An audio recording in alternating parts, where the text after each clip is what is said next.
Idaho Panhandle, late September 1903. The most experienced logger in Bonner County stood at the edge of Thomas Garrett's clearing, watching something that defied every principle of frontier construction. A man was building a second roof over his perfectly good cabin roof. Not repairing it, not extending it, building an entirely separate roof structure 18 inches above the original shingles, with nothing but empty air between them. When asked what he was doing, Garrett just kept working, driving pegs into the support posts he'd erected around his cabin's perimeter. The laughter started that afternoon at the sawmill. By October, every homesteader within 30 miles had heard about the man who'd built a hat for his house. The story grew with each telling. Some said he was building a second cabin on top of his first. Others claimed he was erecting some kind of church steeple. A few thought he'd simply gone mad from isolation, the way men sometimes did in the deep woods. But when January's killing blizzard buried the valley under 6 feet of snow and temperatures dropped to 34 below zero, something happened inside that double-roofed cabin that nobody could explain. 72 degrees Fahrenheit. While neighbors huddled in freezing homes watching ice form on their interior walls, Thomas Garrett's family sat in shirtsleeves, burning half the wood and staying warmer than anyone in the territory.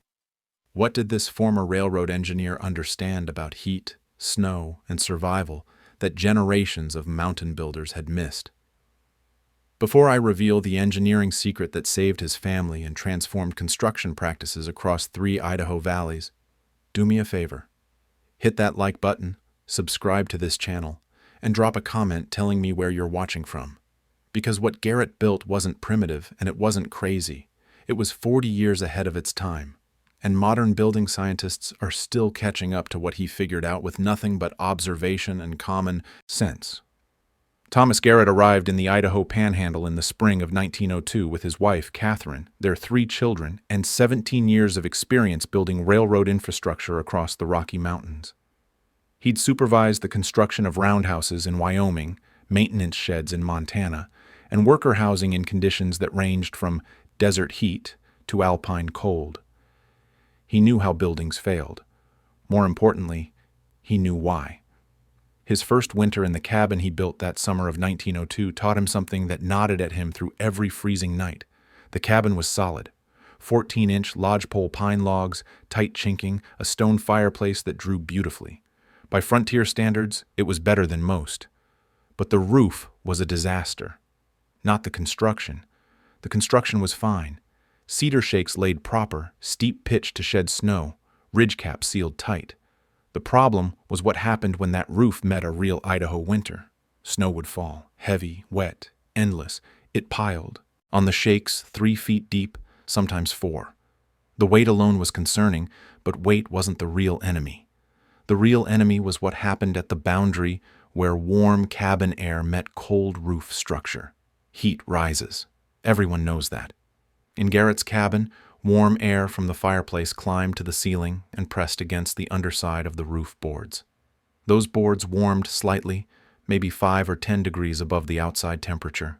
Not much, but enough. Enough to melt the bottom layer of snow sitting on the shakes above. That meltwater had nowhere to go. It trickled down the pitch, hit the cold eaves where no cabin heat reached, and froze solid. Ice dams formed, growing thicker with every freeze-thaw cycle. Water backed up behind them, forced its way under the shakes, and dripped into the cabin. But the leaking was only part of the problem. The bigger issue was thermal loss. That 3 feet of snow should have been insulation. Garrett knew this from his railroad days. Snow is 90% trapped air. Properly accumulated, it creates a thermal blanket that actually helps retain heat. The Inuit had understood this for thousands of years. Igloos work because snow insulates. But on a conventional roof, the heat escaping through the structure melts the snow from below, destroying its insulating properties and creating a wet, compacted layer of slush that conducts heat away, instead of retaining it. The snow that should have helped was hurting. Garrett calculated the losses one night while his family shivered under quilts. He estimated that heat bleeding through his roof was costing him 30% of his firewood efficiency. Nearly a third of every log he burned was being wasted, melting snow that then refroze into ice that then conducted even more heat away. It was a vicious cycle. and every cabin in the valley was trapped in it. The other homesteaders didn't see it as a cycle. They saw it as winter. They saw it as the price of living in the mountains. They bundled their children in extra blankets. They stacked more wood. They accepted ice dams and roof leaks and endless shivering as simply the way things were. But Garrett had spent too many years solving problems to accept a problem as unsolvable. On the railroad, if something failed repeatedly, you didn't just work around it. You figured out why it failed, and you fixed the cause. The cause here was simple. Heat was escaping through his roof, turning his snow load from an asset into a liability. Stop the heat transfer, and the whole equation changed. That spring, Garrett made a decision. He would stop the heat from ever reaching the snow. He would build a second roof that floated above the first, separated by dead airspace, creating a thermal break that would let the snow stay cold, stay dry, stay useful. His neighbors thought he'd lost his mind. The construction began in August 1903, after the summer's work was done, and before the fall rain set in. Garrett's plan was simple in concept, but required precision in execution.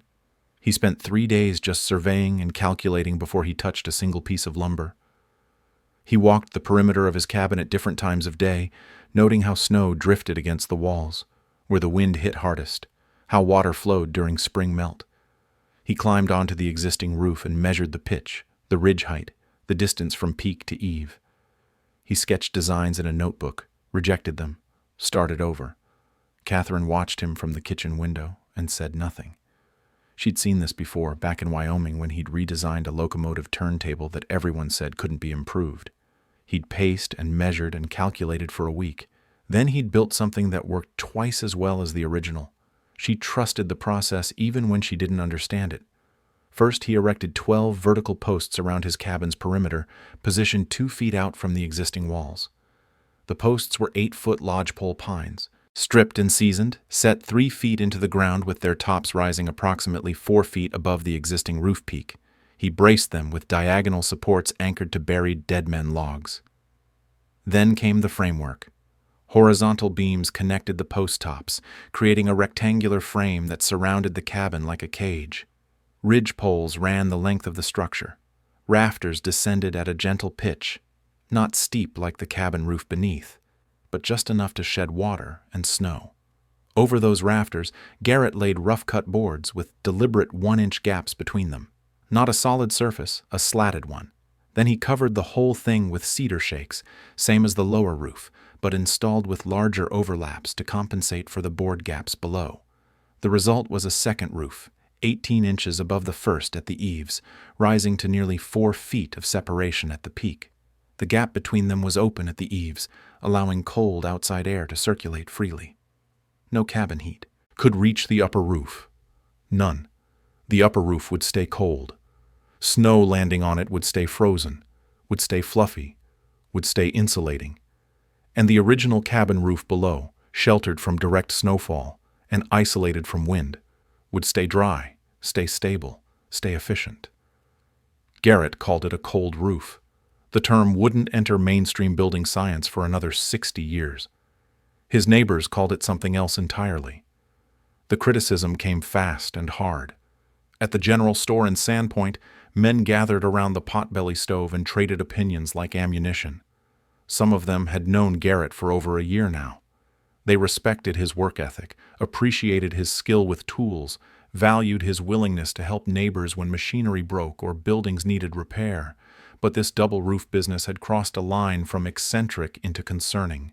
Howard Crichton, who'd homesteaded the valley since 1889 and built 9 cabins across Bonner County, was the first to weigh in. He'd ridden past Garrett's place that morning and seen the framework going up. "That railroad man," Crichton said, shaking his head, "he's building a roof to protect his roof. You know what that is? That's a man who doesn't trust his own work. If your first roof was any good, you wouldn't need a second one." Laughter rippled through the store. "How much lumber did he use?" someone asked. "Enough to build a barn," Crichton replied. "Good timber, too. Could have sold it for $40 in Spokane. Instead, he's got a cabin wearing a hat." The metaphor stuck. For the rest of the fall, people referred to the Garrett place as the cabin with the hat Or, "That fool's umbrella." Children made jokes about it. Women clucked their tongues and wondered what Catherine Garrett must think, married to a man who wasted resources on such nonsense. But the harshest criticism came from Anders Lindberg, a Swedish immigrant who'd spent 20 years building in northern climates and was considered the authority on winter construction in the region. Lindberg rode out to Garrett's place in late September, ostensibly to borrow a crosscut saw, but really to see the double roof for himself. He stood in the yard, hands on hips, studying the structure for a long time. "You've created a problem," he finally said. Garrett looked up from the rafter he was securing. "How so?" "That gap. Open at the eaves. Wind's going to howl through there. You've turned your attic into a wind tunnel. All that cold air rushing across your cabin roof, it'll strip heat faster than if you'd left it exposed. You've made things worse, not better." "The air won't move much," Garrett said. "The gap's narrow. The upper roof breaks the wind before it enters. What gets in there will be still air, or close to it." Lindberg shook his head. "Still air? In an Idaho winter? You haven't seen what the wind does here when it comes down from the Cabinet Mountains. It doesn't care about your theories. It finds every opening. It punishes every mistake." He paused, then added more quietly, "You've got a good cabin under there, Garrett. Solid work. Don't ruin it with experiments." Garrett didn't argue. He'd learned long ago that argument was wasted on men who'd already decided. He just kept working. But that night, lying in bed while Catherine slept, he wondered if Lindberg was right. The wind in Idaho wasn't like Wyoming wind. It had weight to it, a physical presence that seemed almost malicious. Maybe the gap would channel it. Maybe he'd created exactly the vulnerability Lindberg described. He wouldn't know until winter proved it one way or the other. By late October, the double roof was complete. Garrett had used approximately 600 board feet of lumber and 12 days of labor. At local prices, the materials were worth perhaps $25. Not an insignificant sum, but not ruinous either. Still, $25 wasted on a failed experiment would be $25 his family couldn't afford to lose. The first snow came on. November 3rd. Light, exploratory, barely an inch. It dusted the upper roof and stayed there, white and dry. No melting. No ice dams forming at the eaves. The air gap was working exactly as Garrett had predicted. But November snow wasn't the test. Everyone knew that. The test would come in January. The winter of 1903 to 1904 started slow, then turned savage. December was cold but manageable. Temperatures hovered around 10 degrees Fahrenheit, occasionally dipping to 0. Snow fell regularly, accumulating on Garrett's upper roof to a depth of about 2 feet.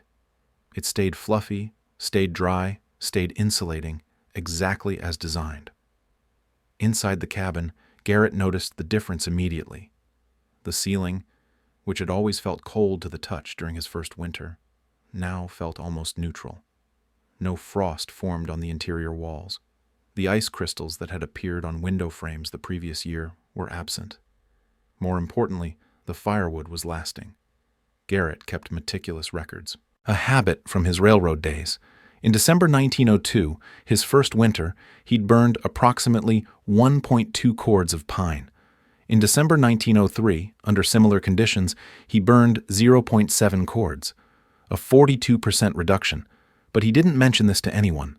The valley was still laughing at his hat roof, and Garrett wasn't interested in premature claims. He wanted irrefutable proof. He wanted numbers so overwhelming that even Anders Lindberg would have to acknowledge them. January 1904 provided exactly that. The storm that struck on January 14th came without warning. Temperatures plunged 40 degrees in 6 hours, from a mild 25 degrees Fahrenheit to 15 below zero by midnight. Wind roared down from the Cabinet Range at sustained speeds of 50 miles per hour, with gusts reaching 70. Snow fell sideways, horizontally, driven with such force that it scoured bark from exposed trees. Men who tried to reach their outbuildings got lost within 50 feet of their own doors. Livestock that hadn't been secured froze where they stood. The wind found every crack, every gap, every weakness in every structure in the valley, and exploited it mercilessly. By morning, visibility was zero. The world had become a white void of screaming wind and knife-sharp cold. The blizzard lasted 3 days. When it finally broke on January 17th, the valley emerged to assess the damage. Snow depths ranged from 4 to 7 feet depending on drifting. Temperatures had bottomed out at 34 below zero. Several families had burned through emergency fuel supplies. 2 cabins had suffered partial roof collapses under snow load. Livestock had perished throughout the region. Families emerged blinking into the pale winter sun, exhausted from 3 days of constant fire tending, their faces drawn and gray from cold and worry. Children who'd been confined to single rooms for 72 hours stumbled outside and didn't know what to do with the freedom. Women began the grim work of assessing food supplies, calculating how many weeks remained until spring, wondering if they'd make it. And then people started comparing notes about interior temperatures. Howard Creighton's cabin, the one he'd built himself and considered among the finest in the valley, had maintained an average interior temperature of 44 degrees Fahrenheit during the storm. His family had slept in coats under every blanket they owned. His wife had developed a cough from the constant cold that wouldn't break until spring. He'd burned through nearly 2 cords of wood in 72 hours, feeding the fireplace every 90 minutes around the clock.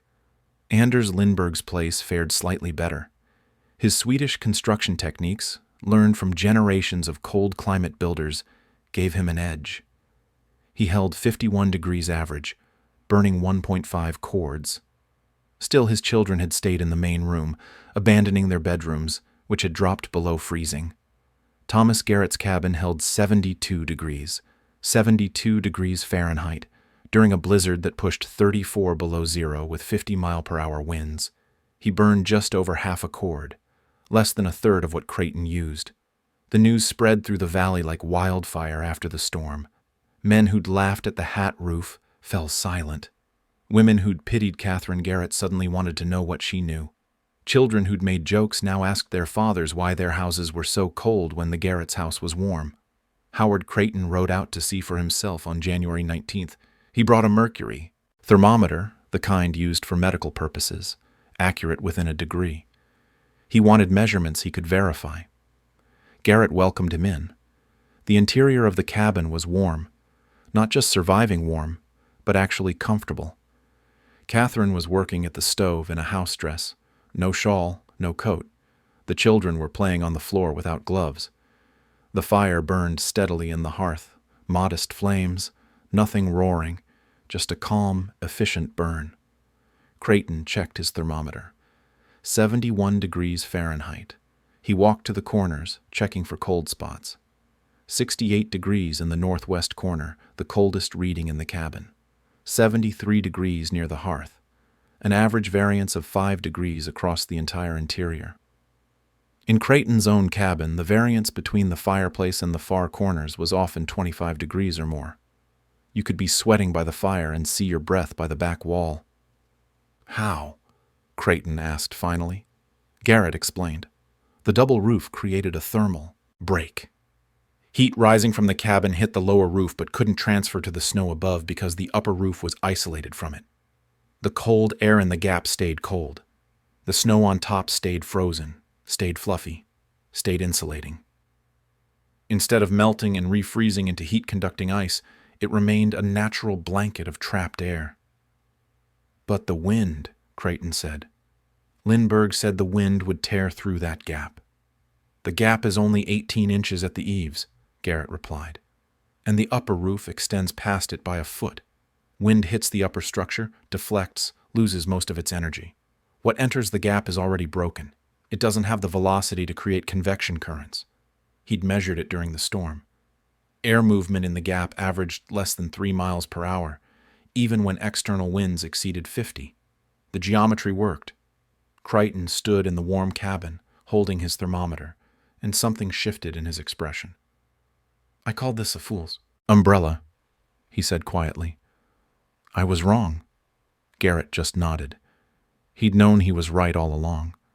But hearing it from Howard Creighton, who'd dismissed him as an experimenting railroad man too clever for his own good, meant the idea might actually spread.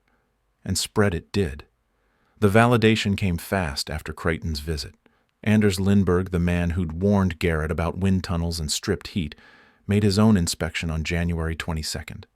He brought a notebook. He brought a thermometer. He brought 20 years of cold climate construction expertise and a willingness to be proven wrong. It took courage to make that visit. Lindberg had been public in his criticism. He told anyone who would listen that Garrett's design was fundamentally flawed, that the gap would channel wind, that the system would fail catastrophically under real winter conditions. Coming to inspect it now, after it had succeeded so dramatically, meant confronting his own error in front of the man he'd criticized. But Lindberg was, at his core, a builder who cared more about truth than reputation. If a better method existed, he wanted to know about it. Pride was less important than knowledge. He spent 3 hours at the Garrett place, measuring temperatures at different heights, examining the construction details, asking questions about the gap dimensions and the slatted decking and the eave overhangs.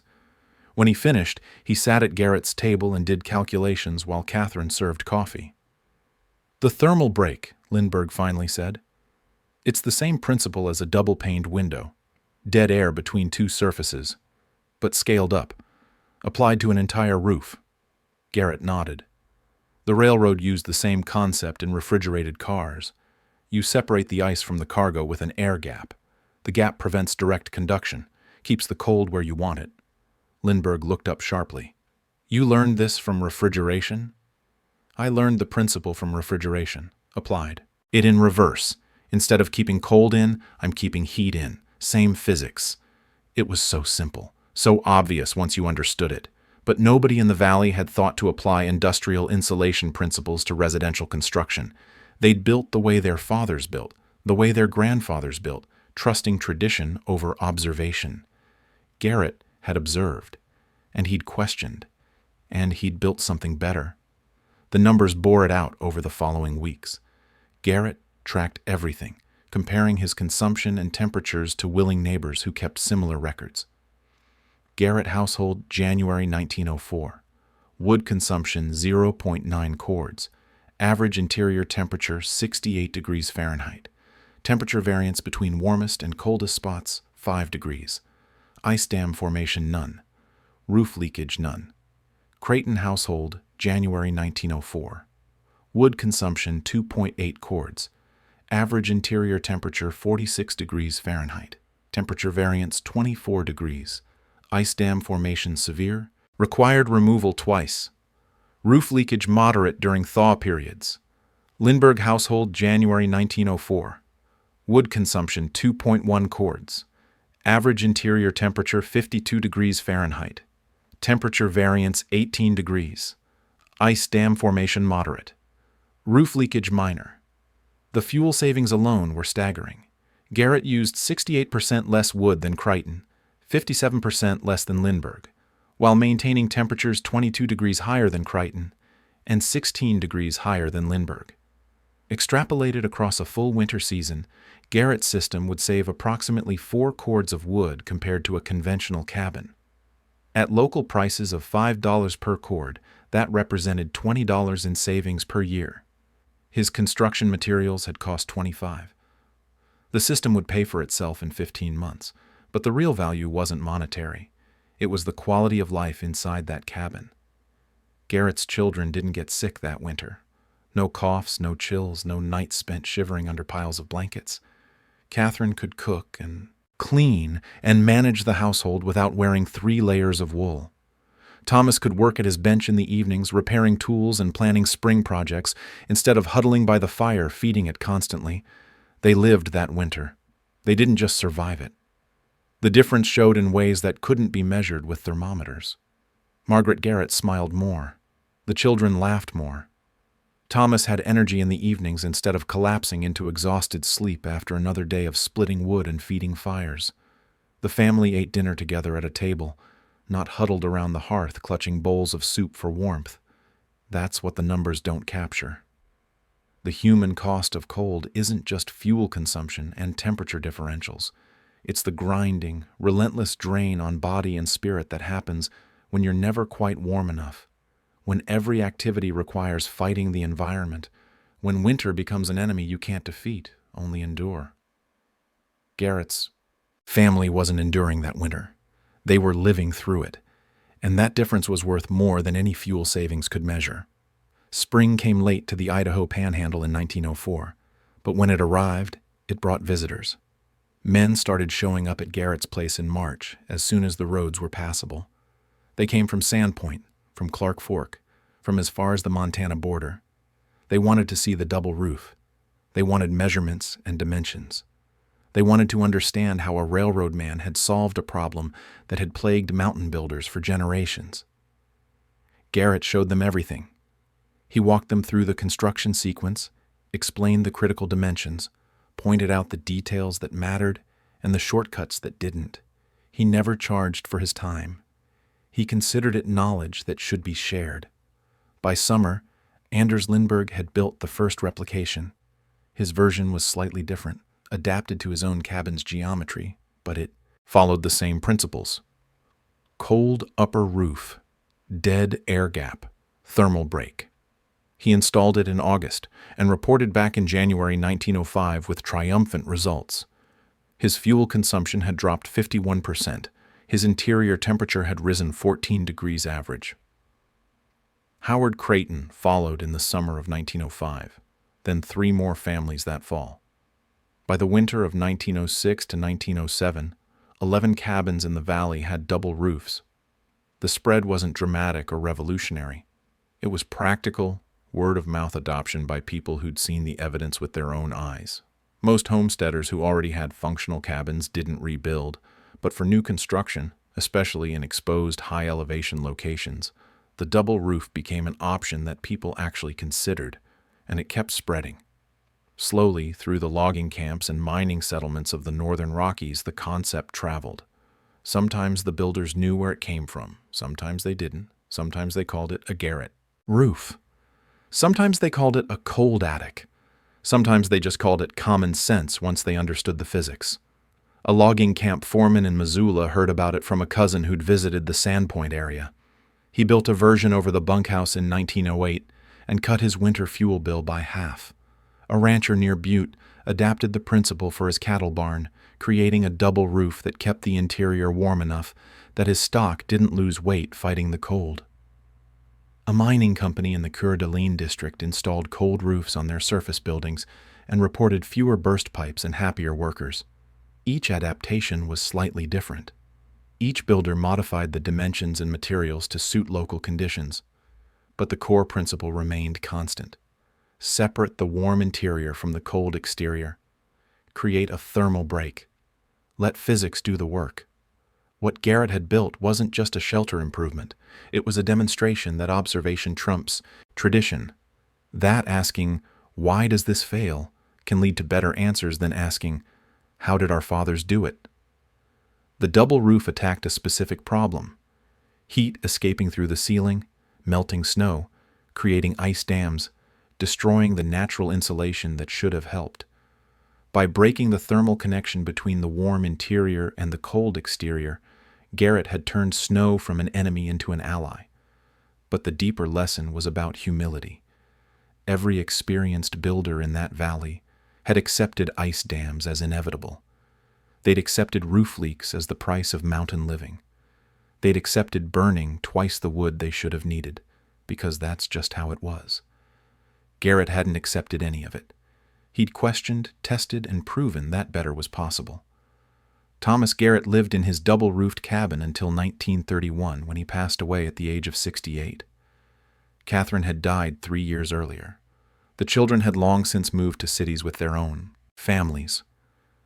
But the cabin stood, and the double roof stood with it, still performing exactly as designed nearly 30 years after construction. When the property was finally sold in 1934, the new owners kept the double roof system. They'd heard the stories.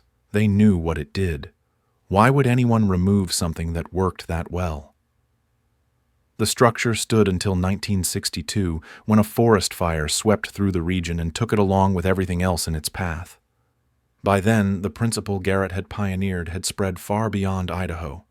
Building scientists had begun studying thermal breaks and cold roof systems in earnest. Modern construction codes were beginning to incorporate the concepts, though most builders had no idea they were rediscovering something a railroad engineer had figured out in 1903. Today, cold roof assemblies are standard practice in snow country architecture. The principle is identical to what Garrett built. Separate the warm interior from the snow load with a ventilated gap. Keep the upper surface cold. Let snow be snow. Hit that like button if this story changed how you think about building in cold climates. Subscribe for more forgotten frontier wisdom that still works today. And drop a comment. Would you build a double roof if you were homesteading in snow country? I read every comment and love hearing your thoughts. What Garrett proved wasn't that his neighbors were stupid. He proved something more uncomfortable and more important. That dismissing unfamiliar approaches without testing them. That confusing traditional with optimal. That assuming problems are unsolvable because they've always existed. These are errors that every generation makes. The double roof stands as a monument to a different kind of wisdom. Not the wisdom of doing things the way they've always been done, but the wisdom of asking whether the way they've always been done actually works. Not the wisdom of tradition for tradition's sake, but the wisdom of observation, measurement, and proof. In January 1904, when Howard Creighton stood in Garrett's warm cabin holding his thermometer and admitted he'd been wrong, he did something that takes more courage than most people understand. He let evidence overrule his ego. He let results matter more than his reputation. He chose truth over pride. That choice, repeated by builders across the region in the years that followed, turned a hat for a house into a regional construction standard that saved fuel, prevented damage, and kept families warm through some of the worst winters the Idaho mountains ever delivered. The neighbors stopped laughing and they started learning. Because sometimes the person everyone calls crazy is the only one who actually understands what's happening. Sometimes what looks like waste is actually investment, and sometimes building a second roof over a perfectly good roof isn't madness. It's exactly what survival requires.